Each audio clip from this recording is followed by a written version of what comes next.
Shalom jemaat yang dikasihi Tuhan, damai sejahtera Allah penuhi hati kita semua. Tuhan yang mensejahterakan. Firman Tuhan hari ini diambil dari Imamat 26 ayat 2 sampai dengan 4. Demikian firman Tuhan. Kamu harus memelihara hari-hari sabatku dan menghormati tempat kudusku. Akulah Tuhan. Jikalau kamu hidup menurut ketetapanku dan tetap berpegang pada perintahku serta melakukannya, maka aku akan memberi kamu hujan pada masanya, sehingga tanah itu memberi hasilnya dan pohon-pohon di ladangmu akan memberi buahnya. Tuhan berjanji, Ia akan memberi hujan pada masanya, sehingga tanah menghasilkan panen yang baik dan ladang menghasilkan buah.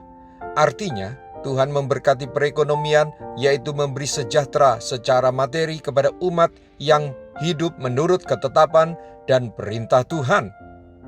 Ketetapan dan perintah yang Tuhan maksudkan adalah pada ayat 2, yaitu memelihara hari-hari sabat atau waktu-waktu ibadah dan menghormati tempat kudus Tuhan, yaitu sikap hormat kepada Tuhan dan tidak berkelakuan sembarangan, khususnya saat ibadah di bait Allah.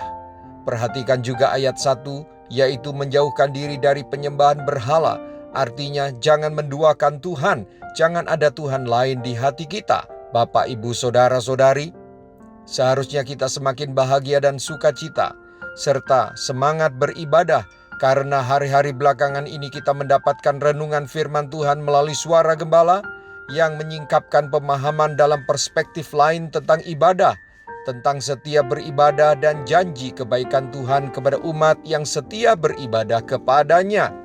Tentu bukan berkat materi yang menjadi tujuan kita yang utama, tetapi kepada Tuhanlah motivasi ibadah kita. Tuhan sendiri berjanji, Dia tidak akan menahan berkat-Nya, tak usah kita memintanya. Ia sendiri yang akan memberi berkat atas perekonomian umat yang setia beribadah. Pesan khusus buat anak muda, jangan berkecil hati jika engkau tidak memiliki modal keuangan yang cukup untuk memulai bisnis.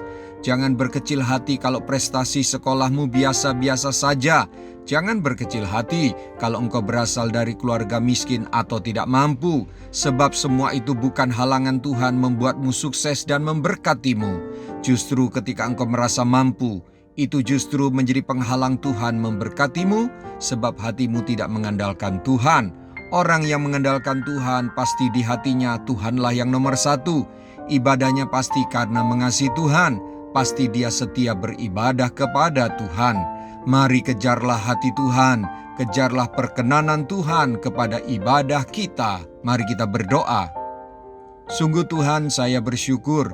Semakin banyak berkat firman Tuhan yang saya terima, membuat saya semakin kaya di dalam Tuhan, kaya akan hal-hal rohani. Saya mau beribadah kepadamu dalam kesetiaan.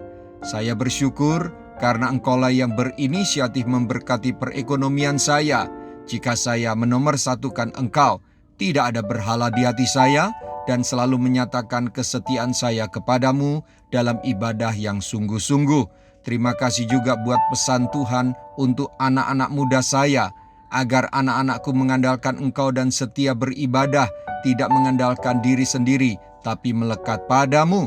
Berkati para orang tua, ya Tuhan, Bapa yang baik, agar mereka menjadi teladan yang baik bagi anak-anaknya dalam hal beribadah dengan setia kepadamu. Dalam nama Tuhan Yesus, haleluya. Amin. Sampai jumpa besok dengan suara gembala firman Allah yang hidup.